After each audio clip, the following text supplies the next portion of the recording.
جب ساتھی پکے ہوتے تو پھر ہر بات کرنے کی نہیں ہوتی، یہاں ہیرو خیرو نتھو خیرو بھی بہت موجود ہے، سمجھے؟ لیکن مجھے خود تردد تھا کہ بھئی بہت سے حدیثوں میں صحابہ پر جرح ہے، حدیث بالکل صحیح ہے، بہت سے حدیثوں میں صحابہ پر جرح ہے، حدیث بالکل صحیح ہے، بہت سے حدیثوں میں صحابہ پر جرح ہے، حدیث بالکل صحیح ہے۔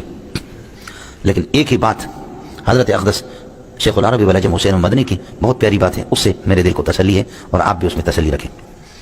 فرمایا کہ صحابہ کی عدالت تواتر سے ثابت ہے، سبحان اللہ، صحابہ کی عدالت تواتر سے ثابت ہے۔ اب اگر بخاری اور مسلم کی صحیح حدیث خبر واحد آ جائے اور کسی صحابہ پر جرح ہو جائے، ہم اس حدیث کو نہیں مانیں گے، اور اگر بخاری اور مسلم کی صحیح حدیث خبر واحد آ جائے اور کسی صحابہ پر جرح ہو جائے، ہم اس حدیث کو نہیں مانیں گے۔ پس چیزائے کہ کوئی تاریخ اگر مورخ اس پر رد کرتا ہے، مورخ کو جوتے کے نوک پہ ماریں گے، اس کی پیشانی پہ جوتا ماریں گے۔ واہ، کہتے ایک لوہار کا اور 100 سونار کا، بولو ایک لوہار کا 100 سونار کا، سمجھ رہی میں کہ بہت بہترین چیز ہے۔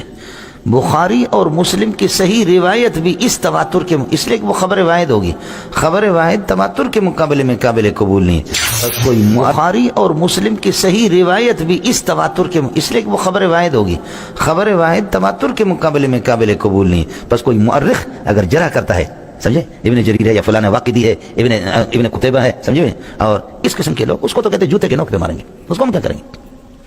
یہاں سے سارا مسئلہ جرح ضرور ہوتا ہے، سمجھ رہی میں کہ نہیں؟ جرح کس پر نہیں ہے؟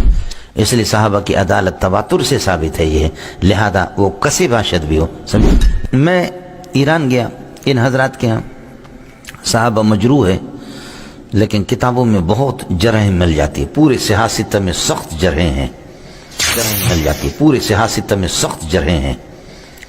کوئی اندھا آدمی ہے کہ جو کہے کہ بخاری اور ترمذی میں نہیں، جرح موجود ہے۔ کوئی اندھا آدمی ہے کہ جو کہے کہ بخاری اور ترمذی میں نہیں، جرح موجود ہے، سمجھ رہی میں اس مسئلے میں بہت حیران تھا، بہت جرحیں ہیں۔